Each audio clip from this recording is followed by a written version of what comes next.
श्रीमन्महाधिगणपतये नमः।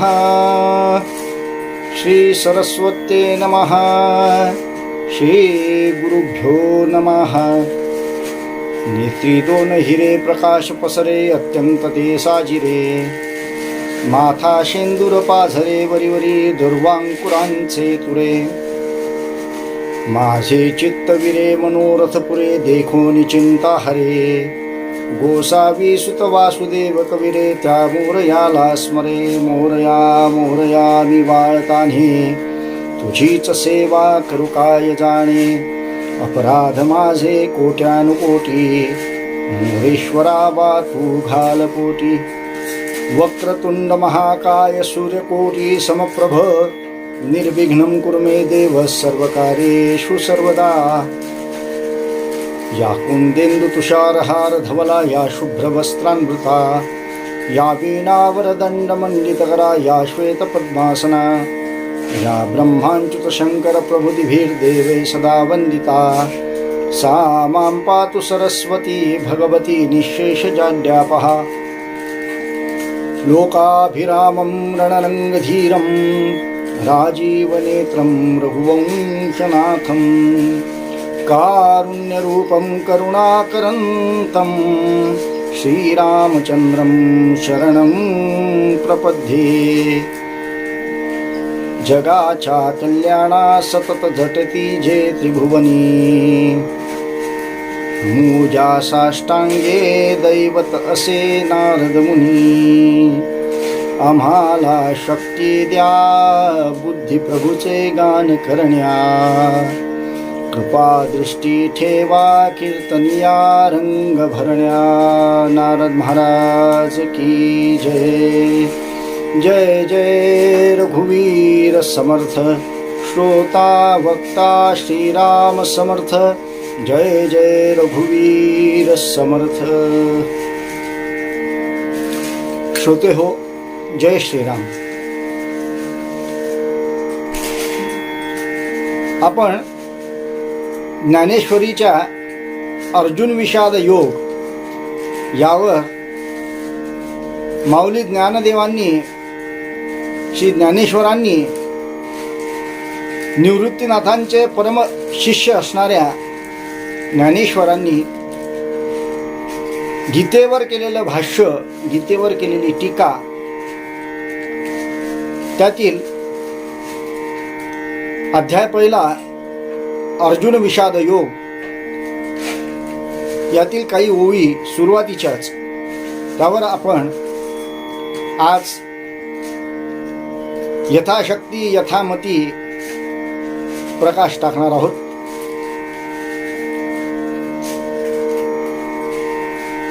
काय म्हणतात ज्ञानेश्वर महाराज? श्री गणेशाय नमः। ओम नमो जी आद्या वेद प्रतिपाद्या, जय जय स्वसंवेद्या आत्मरूपा, देवा तुची गणेशू सकलामती प्रकाशू, म्हणे निवृत्तीदासू अवधारी रोजी, हे शब्द ब्रह्म अशेष तेची मूर्ती सुवेश, तेथ वर्णवपू निर्दोष मिरवत असे, स्मृती तेची अवयव देखांगिक भाव, तेथ लावण्याची ठेव अर्थशोभा, अष्टादश पुराणी तीची मणिभूषणे, पदपद्धती खेवणे प्रमेय रत्नांची, पदबंधनागर तेची रंगाथिले अंबर, जेथ साहित्यवाणी सपूर उजाळावे. देखा काव्य नाटका जे निर्धारिता सकौतुका, त्याची ऋणझुणती क्षुद्र घंटिका. अर्थध्वनी नाना प्रमेयांची परी, निपुणपणे पाहता कसुरी. दिसती उचित पदे माझारी, रत्ने भली तेथ व्यासादिकांच्या मती. तची मेखळा मिरवती, चोखळपणे झळकती पल्लव सडका. देखा षडदर्शने म्हणिपती, तेची भुयांची आकृती. म्हणूनी विसंवादे धरिती, आयुधे हाती.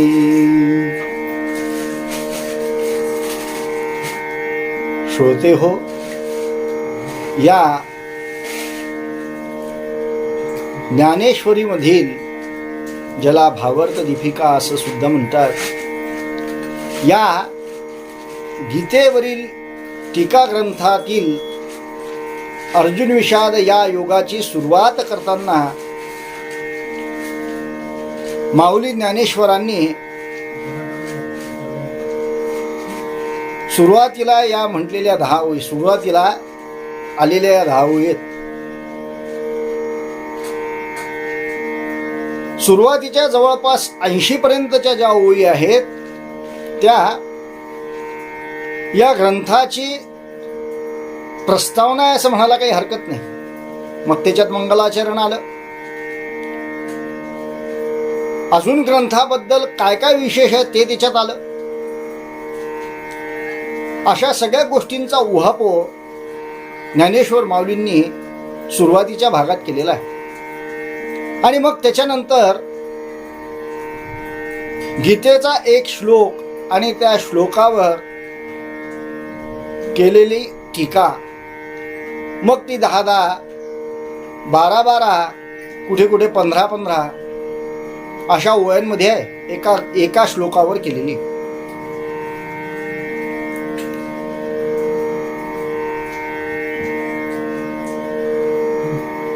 काय म्हणतात ज्ञानेश्वर माऊली? पहिले सुरुवातीला मंगलाचरण केलं आहे. आपल्या सगळ्यांना माहीत, ग्रंथाच्या प्रारंभी मंगलाचरण केलं जातं. तसं मंगलाचरण इथे केलं आहे. ओम नमो जी आद्या वेद प्रतिपाद्या. ओम म्हणजे ओंकार, आणि ओंकार आपल्या सगळ्यांना माहीत आहे. आपण दररोज आपल्या कानावर कुठल्याही याची सुरुवात करायच्या आधी, कार्यक्रमाची म्हणा किंवा श्री गणेशा करायचा असेल तर त्याआधी ओम असं उच्चारण्याची पद्धत आहे. आणि तुकाराम महाराजांचा अभंग तर आपण सगळ्यांनी ऐकलेलाच आहे. अनेक संतांनी गणेशावर अभंगाचं लेखन केलेलं आहे, अभंग रचलेली आहे. आणि आपण ते कधी रेडिओच्या माध्यमातून, कधी मोबाईलच्या माध्यमातून, कधी टीव्हीच्या माध्यमातून असे ऐकत असतो. गणपतीलाच ओंकार असंही म्हणतात. ओंकार प्रधान रूप गणेशाचे, ते तिन्ही देवांचे जन्मस्थान. ओम नमोजी आद्या. सर्वांचं मूळ असणारा हा ओंकार आणि वेदांच्या प्रतिपादनाचा विषय असणाऱ्या श्री ओंकाराला इथे ज्ञानेश्वर महाराजांनी श्री गणेशाय नमः ओम नमोजी आद्या म्हणून नमस्कार केलेला आहे, वंदन केलेलं आहे, ज्यालाच आपण मंगलाचरण असं म्हणतो. ज्ञानेश्वर महाराज असं म्हणतात की ओंकार सर्व कार्यरूप सृष्टीच्या पूर्वी कारण रूपाने असतोच. वेदांनी ज्या ओंकाराचे अनेक रूपांनी वर्णन केलेलं आहे, तो कसा आहे हो, तर तो स्वसंवेद्य आहे. आता स्वसंवेद्य म्हणजे काय? स्वसंवेद्य म्हणजे आपणच आपल्याला जाणणारा असून तो दुसरा कशानेही जाणला जाऊ शकत नाही. म्हणजे याचा अर्थ असा की आपल्याला जर का ओंकाराला जाणून घ्यायचं असेल तर आधी ओंकार रूप व्हावं लागेल.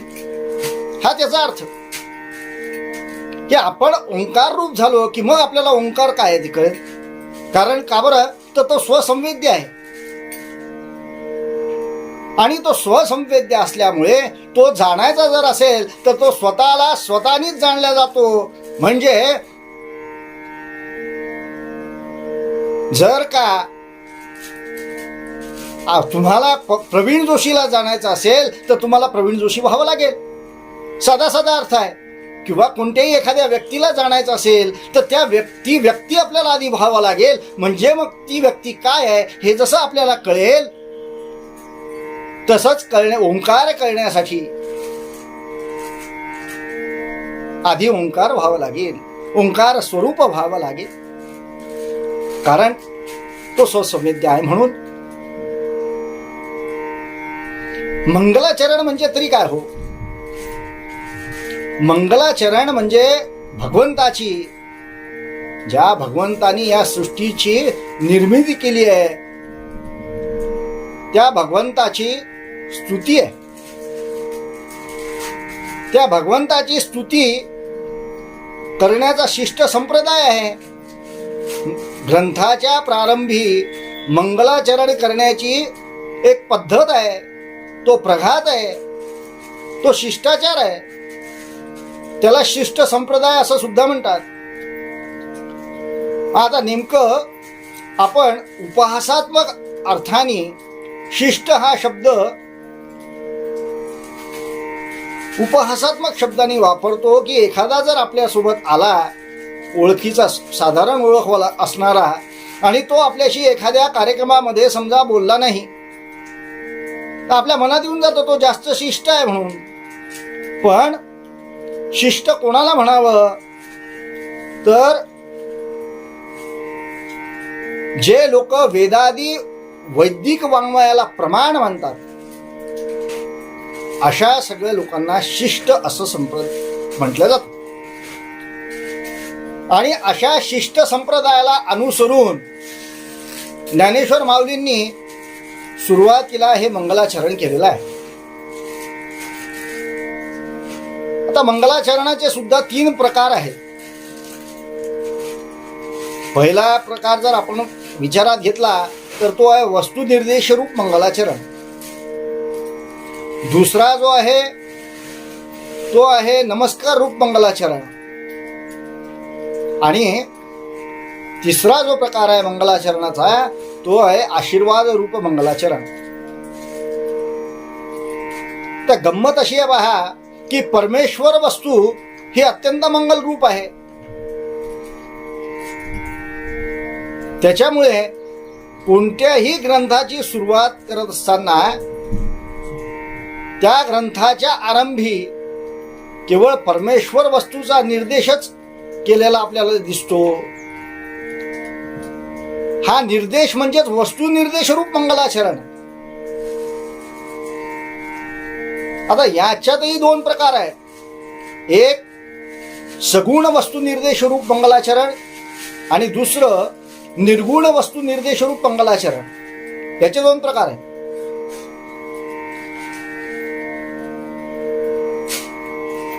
ज्यावेळी रूपरहित ब्रह्मवस्तूचा निर्देश ग्रंथाच्या आरंभात केला जातो किंवा जेव्हा नामरूप या वाच्यांशाच्या द्वारा नामरूप रहित अशी ब्रह्मवस्तू लक्षिली जाते, तेव्हा ते निर्गुण वस्तू निर्देशरूप असं मंगलाचरण होत असतं. म्हणून ज्या वरच्या ओवी ज्ञानदेवांनी लिहिलेल्या आहेत त्या ओवींमध्ये ते म्हणतात की आद्या आणि वेद प्रतिपाद्या हे जे दोन शब्द आहेत हे सगुण वस्तू निर्देशरूप मंगलाचरणाचे आहेत.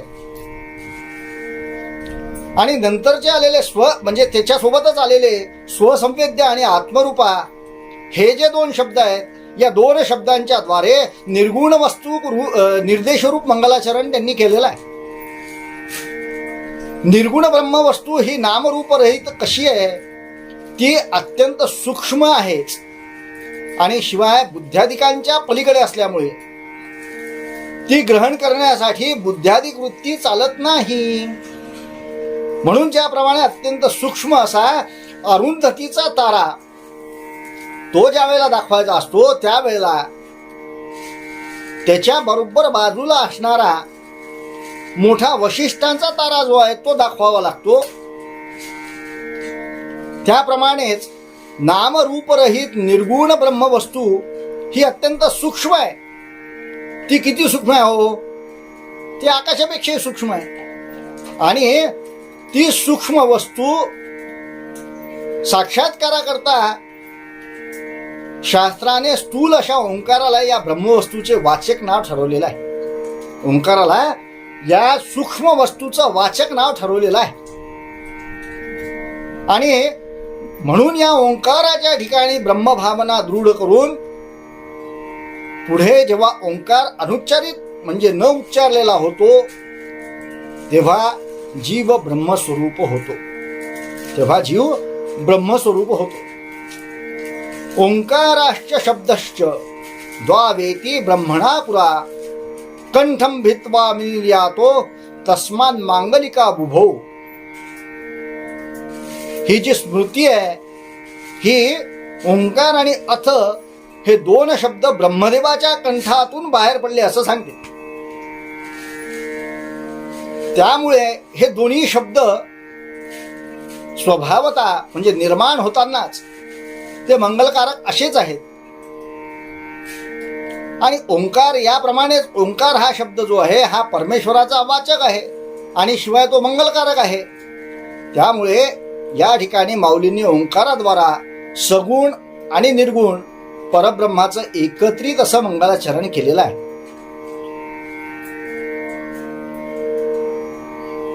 या ओवीत मंगलाचरण ही ओंकाराच्या ठिकाणी परमेश्वर भावना करून ज्ञानेश्वर माऊलींनी ओंकाराचे मंगलाचरण केले आहे असं जर कोणी म्हणत असेल तर ते योग्य नाही.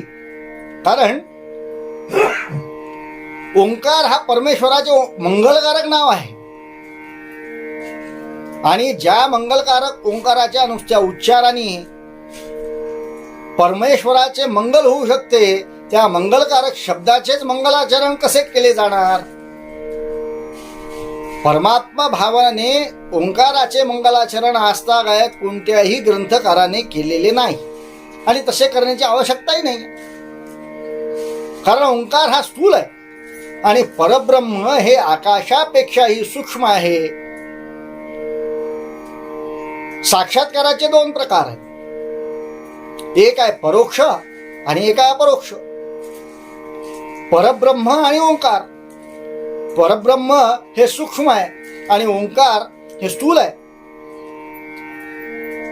मग मला सांगा की या ठिकाणी जर परब्रह्म सूक्ष्म आहे आणि ते जाणून घ्यायचं आहे, त्याचा साक्षात्कार करायचा आहे, करून घ्यायचा आहे, तर या ठिकाणी ओंकाराच्या ठिकाणी परब्रह्माची भावना करायला जे श्रुतीने सांगितलं आहे ते म्हणजे अरुंधतीचा जो तारा आहे तो दाखवण्यासाठी आधी वशिष्ठाचा दाखवलेला तारा या स्थूलारुंधती न्यायाप्रमाणे योग्य नाही का हो? मग त्या न्यायाप्रमाणे मंगलाचरण करायचे, मान्य आहे. पण कोणी करायचे?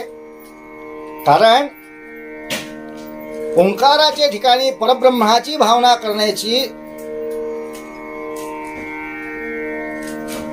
ज्ञानेश्वर महाराजांनी असं केलं असं म्हणणं याच्यासाठी चुकीचं आहे की ते दृढ ज्ञानी आहेत, त्यांना सगळं माहीत आहे, सगळ्याचं त्यांना ज्ञान आहे. आणि असे ज्ञानवंत असणारे ज्ञानेश्वर महाराज यांना परब्रह्माच्या मंगलाचरण करण्यासाठी ओंकाराच्या ठिकाणी परब्रह्माची भावना करण्याचं कामच काय?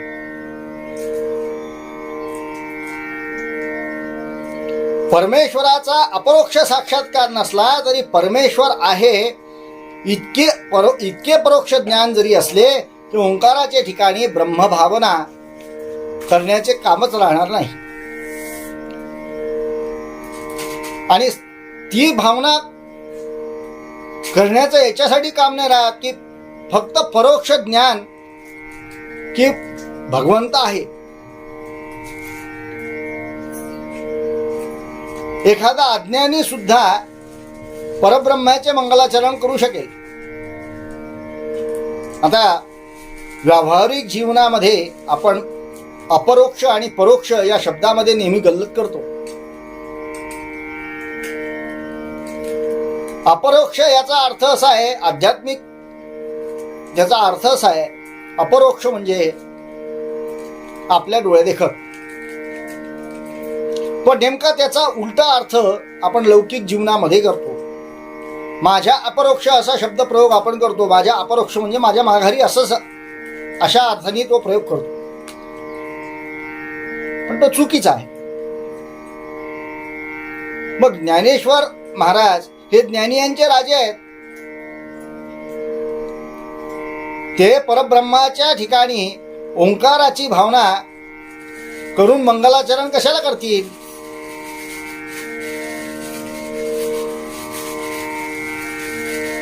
दृढ ज्ञान होण्यापूर्वी केली जाणारी जी उपासना असते ती उपासना ज्ञान दृढ झाल्यानंतर सुटून जाते. म्हणजेच आपण पुढच्या अवस्थेत जाताना मागची अवस्था सोडून देत असतो, त्याचा त्याग करत असतो.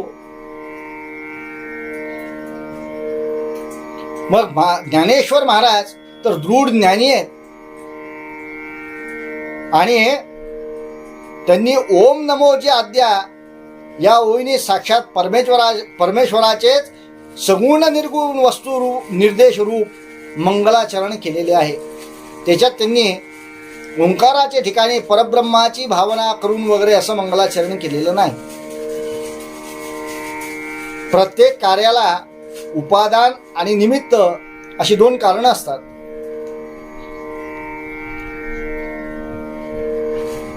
या ओळ्यांमध्ये आपण जर पाहिलं तर ज्ञानेश्वर महाराज ज्या वेळेला मंगलाचरणाला सुरुवात करतात, ओम नमोजी आद्या वेद प्रतिपाद्या जय जय स्वसंवेद्या आत्मरूपा, एकेका ओळीकडून आपण पुढे पुढे जाऊ. प्रत्येक कार्याला उपादान आणि निमित्त अशी दोन कारणे असतात. कार्यरूप होणारे कारण म्हणजे उपादान. समजा उदाहरण घ्यायचं झालं तर आपण माती आणि त्याचा बनवणाऱ्या वस्तू याचं घेऊ. आता उदाहरणार्थ माती, या मातीपासून घडा बनतो. आता घडा बनला म्हणून माती हे घड्याचे उपादान कारण झालं. आणि उपादान म्हणजे पदार्थाचं घटक द्रव्य. कार्य निर्माण करणारा जो त्याला निमित्त कारण असं म्हणतात. म्हणजे या मातीपासून घडा कोण बनवणार तर तो कुंभार बनवणार. म्हणून कुंभार हा निमित्त कारण झाला. जगातल्या प्रत्येक कार्याला उपादान आणि निमित्त अशी दोन कारणे दिसून येतात. म्हणजे लक्षात घ्या की जीव उत्पन्न करणारा काही ना काही त्याच्या मागे कारण असल्याशिवाय तो आपल्याला या पृथ्वी तलावावर जन्माला घालणार नाही. मात्र हे सगळं जरी असलं तरी गंमत अशी आहे की जगद्रूप कार्याच्या पूर्वी एक चेतन परमात्मा होता, असेल आणि राहील पुढे. आणि जगद्रूप कार्याला अशी दोन भिन्न कारणे दिसून येत नाहीत. उपादान व निमित्त असे दोन्ही प्रकारचे कारण तो एकच चेतन परमात्माच आहे. म्हणजे जो चेतन परमात्मा आहे तोच जगद्रूप झालाय व त्यानेच आपल्याला म्हणजे स्वतःला जगद्रूप करून घेतले आहे. तो हा वेदांत सिद्धांत ज्ञानेश्वर माऊलींनी अध्याय या शब्दाद्वारे मांडलेला आहे. आता या अध्याय शब्दासोबत प्रतिपाद्य हा शब्द आलेला आहे.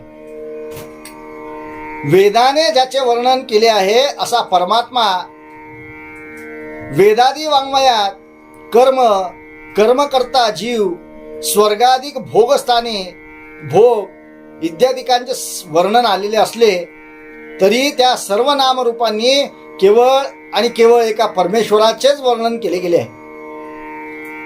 हाच वेदांताचा अद्वैत सिद्धांत माऊलींनी वेद प्रतिपाद्या या शब्दाने मांडून वेद प्रतिपाद्य अशा सगुण भगवंताचा निर्देश करून सगुण वस्तू निर्देश रूप मंगलाचरण केलेला आहे. श्रीधराचार्य टीकेत काय म्हटलं आहे? वेदस्तुतीवरील ही टीका आहे. काय म्हटलं आहे? सगुणमेव गुणैरणविभूतम सर्वशक्तिम सर्वेश्वरम सर्वनियंतारम सर्वोपास्य सर्वकर्म फलदातारम समस्त कल्याण गुणनिलयम सच्चिदानंदः भगवंतम श्रुतयः प्रतिपादयन्ति. सगुण गुणांनी युक्त मेव म्हणजे पुष्कळ, सविस्तर, वेद स्तुतीने पुष्कळ अनेक गुणांनी युक्त, सर्व शक्तिमान, सर्वांचा ईश्वर, सर्व सृष्टीचे नियंत्रण करणारा, सर्व जीवांचे उपास्य असणारा, सर्व कर्मांचे फल प्रदान करणारा, सर्व जीव सृष्टीचे कल्याण करणारा, हे सर्व गुण ज्याच्या आश्रयास आहे असा असणारा जो परमेश्वर तो कसा आहे? तर तो सच, चित आणि आनंद असा आहे. सच्चिदानंद गुणांनी सगुण झालेल्या असलेल्या परमेश्वराचे श्रुतीने वर्णन केलेले आहे.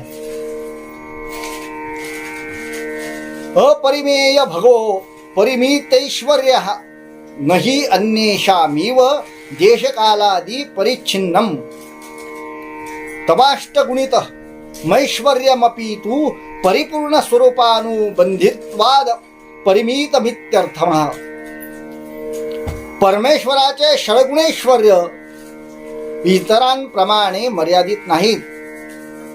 ते सच्चिदानंद स्वरूपाला धरून असल्यामुळे अमर्याद सच्चिदानंद स्वरूपाप्रमाणे अमर्यादच आहेत. या दुसऱ्याही वचनावरून वेद प्रतिपाद्या अशा सगुण भगवंताचे सगुणत्व मायोपाधिक नाही हे वेदांताने सिद्ध केले आहे.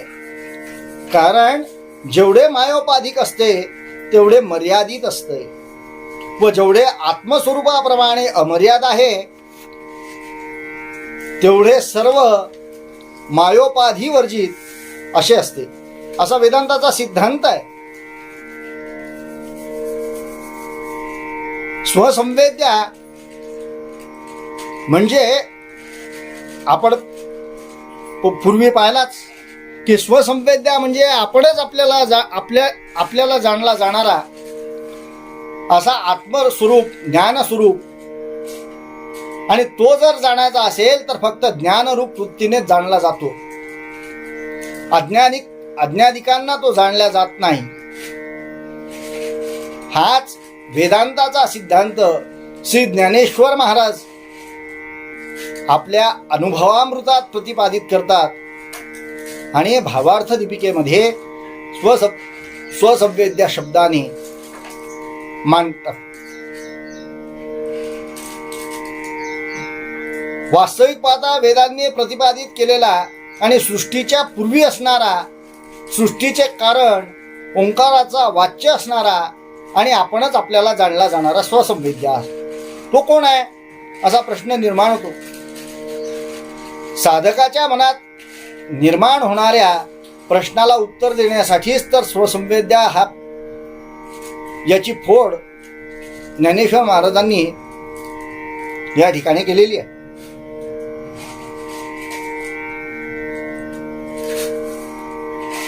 ऐतरेय उपनिषद काय म्हणतं, पहिल्या अध्यायातील दुसरा श्लोक काय म्हणतो, ओम आत्मा इदमेकम एवाग्र आसीत नान्यत किंचिन मिषत स इक्षत लोकांनु सृजा इति.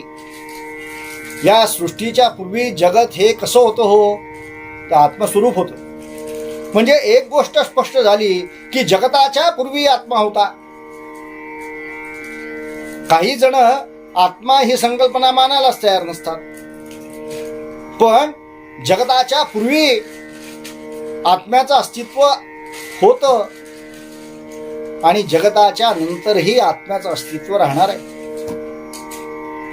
ब्रह्मदेव यांच्या मनात इच्छा उत्पन्न झाली किंवा विचार आला आणि परमपिता असणाऱ्या त्या सर्वशक्तिमान परमपित्याला असे वाटले की एकोहम ब्रह्म, एकतर राहून राहून कंटाळा आला, काहीतरी वेगळं केलं पाहिजे. आणि म्हणून त्यांनी त्याऐवजी एकोहम ब्रह्मच्या ऐवजी एकोहम बहुश्याम म्हणून या सृष्टीची निर्मिती केली. ती योजना आखली आणि ती प्रत्यक्षात साकार देखील झाली.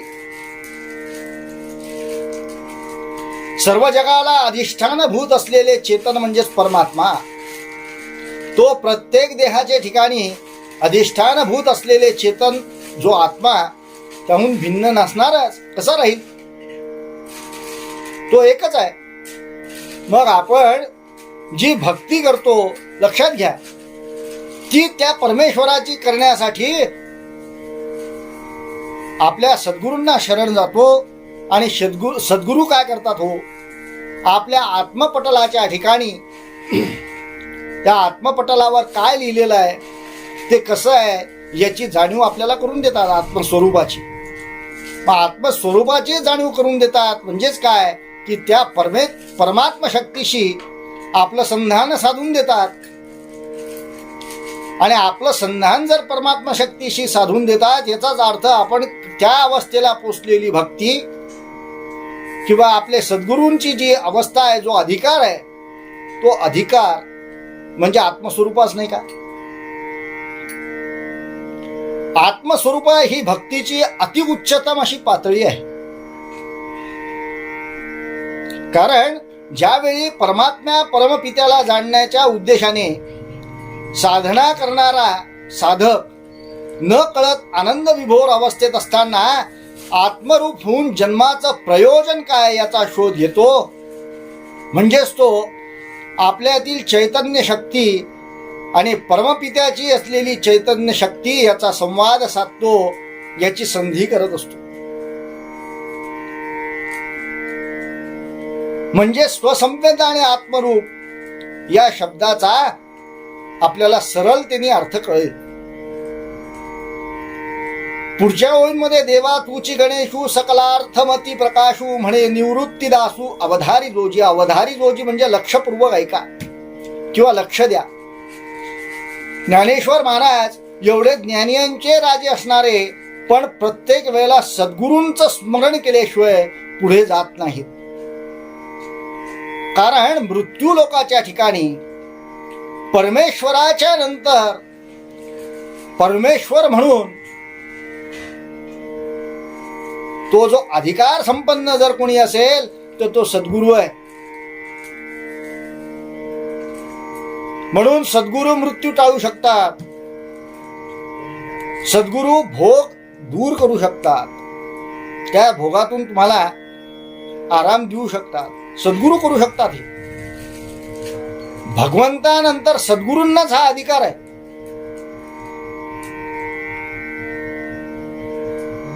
आपल्या शिष्याला काही जर त्रास असेल तर तो त्रास, मला एक सांगा की समजा माझं काही मला त्रास असेल आणि तो त्रास माझ्या कुटुंबियापैकी कोणी जर म्हटलं मी घेतो तर तो त्याला घेता येईल का हो?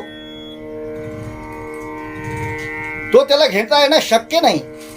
पण हे मात्र सद्गुरूंना शक्य आहे. सद्गुरू त्याची पीडा म्हणजे दूर करतात. याचा अर्थ काय? ती स्वतःवर घेतात.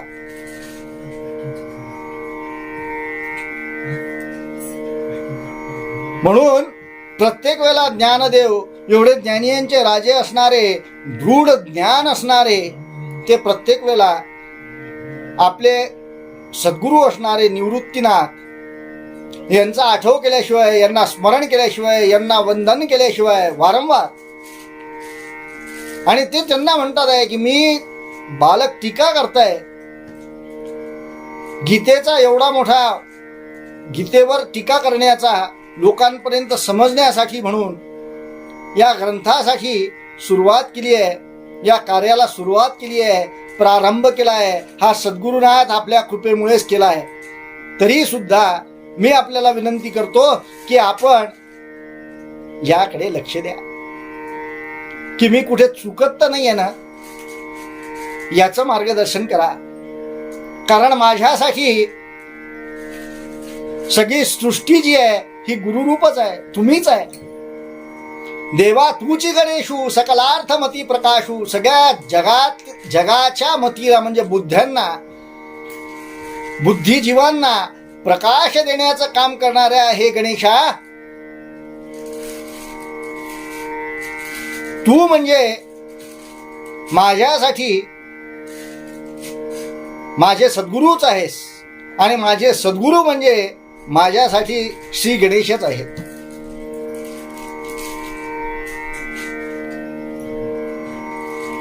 ज्ञान झाल्यानंतर ज्ञानाची ती अवस्था असते की त्याला सगळं जग हे गुरुरूप दिसत असतं. म्हणून ते म्हणतात की देवा तूची गणेशू सकलार्थ मती प्रकाशू, म्हणे निवृत्ती दासू अवधारी जोजी. लक्षात घ्या, याच्यात दोन अर्थ निघतात. दृष्टी दोन प्रकारे आपण याच्यातून दृष्टिक्षेप टाकू शकतो. देवा तूची गणेशू, गणेशाला केलेली वंदना. सकलार्थ मती प्रकाशू, सगळ्या जगाच्या सृष्टीच्या जीवांच्या बुद्धीला प्रकाशित करणारा असा श्री गणेश. म्हणे निवृत्तीदासू, निवृत्तीनाथांचा दास हे म्हणतोय एक अर्थ. आणि दुसरा म्हणे, त्याला कॉमा जर केला आणि पुढे जर नुसतं म्हणे म्हणून थांबलो, म्हणे निवृत्ती दासू, म्हणे निवृत्तीला कोण तर दासू अवधारी जोजी, त्यांचा असणारा दास हा म्हणतोय निवृत्तीनाथांना विनंती करतोय की सद्गुरुनाथा तुम्ही माझ्यासाठी श्री गणेश आहात. सगळ्या जगाला, सगळ्या सृष्टीला प्रकाशित करणारे तुम्ही आहात. तुम्ही माझ्यासाठी श्री गणेशच आहात. आणि म्हणून तुम्ही माझ्या बुद्धीला प्रकाशित करून मी जे काही वक्तव्य करतोय, मी जे काही बोलतो आहे ते त्याकडे लक्ष द्या. अवधारी जोशी. श्री गणेशाला कार्याच्या रंभी, कार्याचा प्रारंभ करताना प्रथम स्थान सर्वमान्य सगळीकडे. आणि त्याला ज्ञानेश्वर महाराज वंदन करतात आहे, प्रणाम करतात आहे. आपणही सगळ्या कार्याची, कोणत्याही कार्याची सुरुवात करताना आधी बाप्पाला प्रणाम करतो ना हो. ज्ञानेश्वर महाराजांनी सुद्धा आपल्या सद्गुरूंना, श्री गणेशाला माझ्या बोलण्याकडे लक्ष देण्याची विनंती केलेली आहे. म्हणजे ज्ञानेश्वरांच्या बोलण्याकडे लक्ष देण्याची विनंती केली आहे. गामाविश्यच भूतानी धारयाम्य हमोजसा. गीतेमध्ये भगवंत म्हणतात की वैदिक वाङ्मयात गणेशाला ज्ञानदात्री देवता समजली जाते.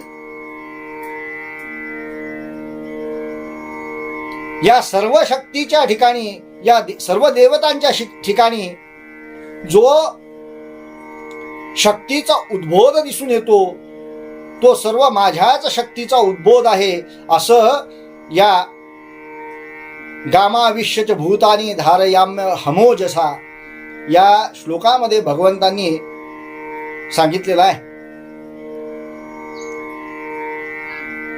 बुद्धीत होणाऱ्या अर्थज्ञानाच्या स्फुरणाला श्री गणेश देवता असं संबोधलं जातं.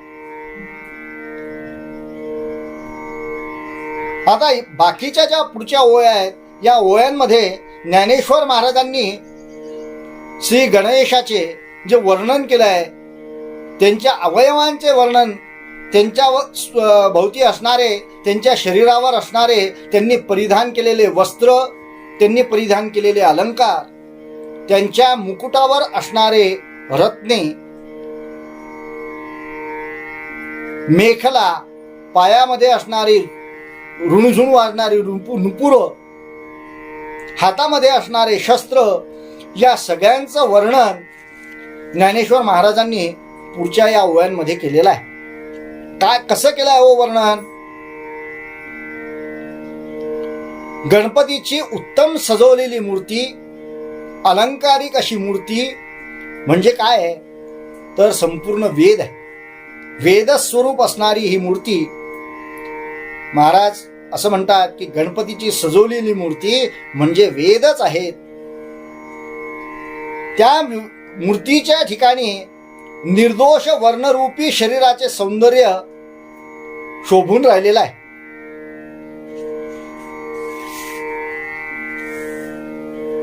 म्हणजे आपण गणपतीच्या दर्शनाला जातो त्यावेळेला ज्ञानेश्वर महाराजांनी आपल्याला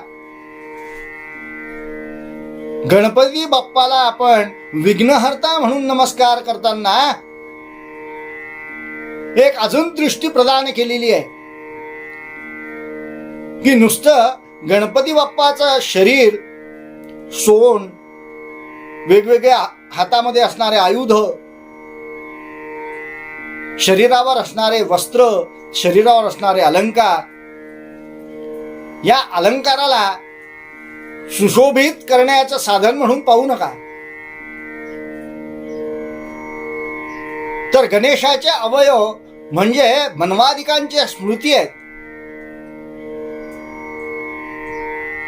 आणि या स्मृतींचं जे अर्थसौंदर्य आहे, त्या अर्थसौंदर्यामुळे हे अवयव म्हणजे लावण्याची केवळ खाणच बनलेली आहे. मग त्याला आपण लावण्य खाणी असं म्हटलं तरी काही हरकत नाही. गणेशाच्या अंगावरील खचित अलंकार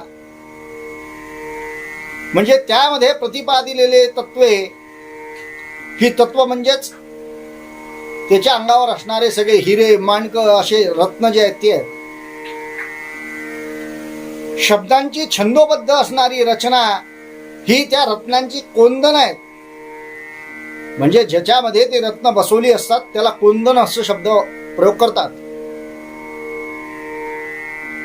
आणि शब्दरचना म्हणजे काय हो तर गणेशाच्या अंगावरील रंगवलेली जी वस्त्र आहेत रेशमाची, ती वस्त्र आहेत.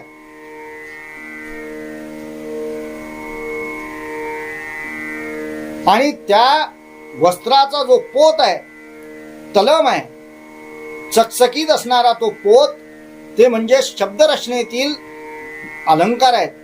भाषेसाठी जे वापरले जाणारे वेगवेगळ्या उपमा, उत्प्रेषा, अलंकार, हे जे प्रकार आहेत ते आहेत.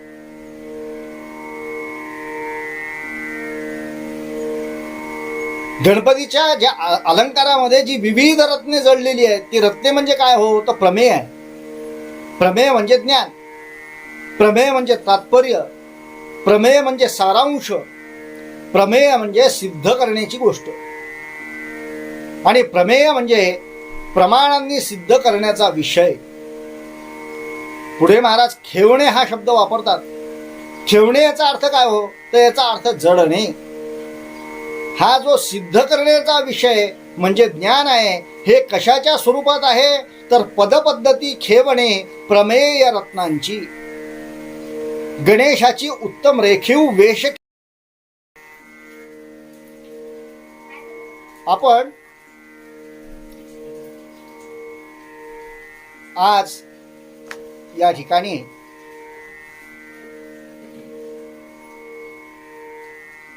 पहिल्या 6 ओळींवर विचार केला, त्याबद्दल आपण बोललो. ज्ञानेश्वर महाराजांनी आपल्या या अर्जुन विषाद युगात जे काही सुरुवातीला सांगितलं आहे त्यातील या मंगलाचरणाच्या 6 ओळी यावर आपण विचार केला. आपण या ठिकाणी थांबूया. मला असं वाटतं की जे काही चांगलं सांगितलं ते सद्गुरूंनी माझ्याकडनं वदवून घेतलं आणि जे काही तुम्हाला न पटण्यासारखं आहे ते गंगेला समर्पित करा किंवा माझं मला परत द्या. जय जय रघुवीर समर्थ. समर्थ सद्गुरु श्री गजानन महाराज की जय.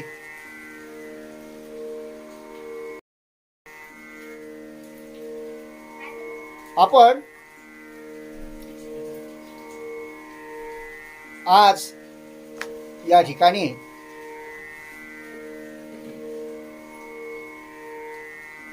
पहिल्या 6 ओळींवर विचार केला, त्याबद्दल आपण बोललो. ज्ञानेश्वर महाराजांनी आपल्या या अर्जुन विषाद युगात जे काही सुरुवातीला सांगितलं आहे त्यातील या मंगलाचरणाच्या 6 ओळी यावर आपण विचार केला. आपण या ठिकाणी थांबूया. मला असं वाटतं की जे काही चांगलं सांगितलं ते सद्गुरूंनी माझ्याकडनं वदवून घेतलं आणि जे काही तुम्हाला न पटण्यासारखं आहे ते गंगेला समर्पित करा किंवा माझं मला परत द्या. जय जय रघुवीर समर्थ. समर्थ सद्गुरु श्री गजानन महाराज की जय.